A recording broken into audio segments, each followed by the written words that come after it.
वाटोळ करण्यामध्ये खरे गद्दार कोण आहे हे ज्यांचं तुम्ही नाव घेतलं ना ते जितेंद्र आव्हाडांनी काय बोलावं या संबंधीचं मार्गदर्शन अन्य लोकांनी करण्याची काही आवश्यकता नाही. कशा पद्धतीनं किती वेळेस आदरणीय पवार साहेबांच्या सोबत गद्दारी केलेली आहे याचा लेखाजोखा हे कदाचित आदरणीय पवार साहेबांना सुद्धा माहीत असेल. त्यामुळे गद्दारांनी गद्दारकीची भाषा करणं हे काही शोभत नाही.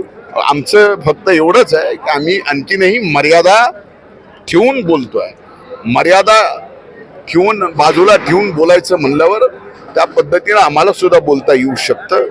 कोण खरा गद्दार आहे आणि कुणी घरात पार आगडोम लावून सगळ्या गोष्टी केलेल्या आहेत हे 19लाही माहीत होतं आणि 22 आता 23ला सुद्धा माहिती आहे. त्यामुळं घराण्यातला वाटोळ करण्यामध्ये खरे गद्दार